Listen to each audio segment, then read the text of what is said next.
Hello friends, अर्चना's teaching hub या YouTube चॅनलवर तुमचे स्वागत आहे. आज आपण शिकणार आहोत micro economics and macro economics यामधील फरक. इकॉनॉमिक्समध्ये दोन मुख्य शाखा आहेत, मायक्रो आणि मॅक्रो. समजून घेऊया उदाहरणासह सो दॅट तुम्हाला UGC नेट व इतरही कॉम्पिटिटिव्ह एक्झाममध्ये लगेच लक्षात राहील. चला तर मग सुरुवात करूया. मायक्रो इकॉनॉमिक्स म्हणजे काय?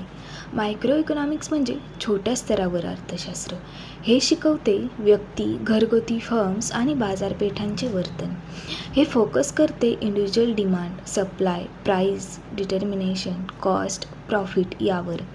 फॉर एक्झाम्पल, जर एका दुकानाचा माल कसा विकतो आणि ग्राहक किती घेतो याचा अभ्यास करायचा असेल तर मायक्रो इकॉनॉमिक्समध्ये हे येते. याचे कीवर्ड्स आहे consumer, producer, market, price, demand, supply. यानंतर आपण बघूया मॅक्रो इकॉनॉमिक्स. मॅक्रो इकॉनॉमिक्स म्हणजे मोठ्या स्तरावर अर्थशास्त्र. हे आपल्याला शिकवते देशाची economy, national income, inflation, unemployment, economic growth याबद्दल. याचा फोकस आहे ओव्हरऑल इकॉनॉमीवरती आणि पॉलिसीवरती.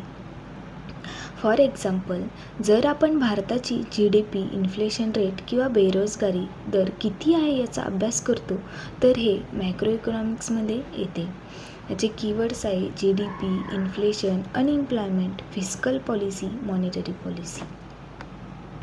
चला तर या दोघांमध्ये मेन डिफरन्स बघूया. स्कोप आहे मायक्रो इकॉनॉमिक्समध्ये इंडिव्हिज्युअल आणि फर्म्स येतात आणि मॅक्रो इकॉनॉमिक्समध्ये होल इकॉनॉमीचा स्टडी केला जातो.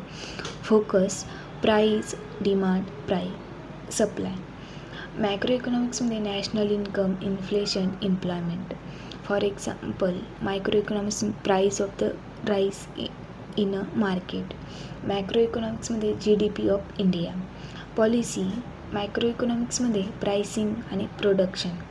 मॅक्रो इकॉनॉमिक्समध्ये fiscal and monetary policy. Goal आहे मायक्रो इकॉनॉमिक्समध्ये maximise profit and efficiency. Macro इकॉनॉमिक्समध्ये इकॉनॉमिक स्टेबिलिटी अँड ग्रोथ. तर स्टुडंट्स, आज आपण शिकलो micro economics and macro economics.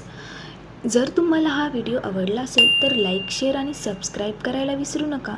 समोरचा व्हिडिओ कोणत्या टॉपिकवर हवा आहे तुम्हाला कमेंटमध्ये नक्की सांगा. Thank you for watching.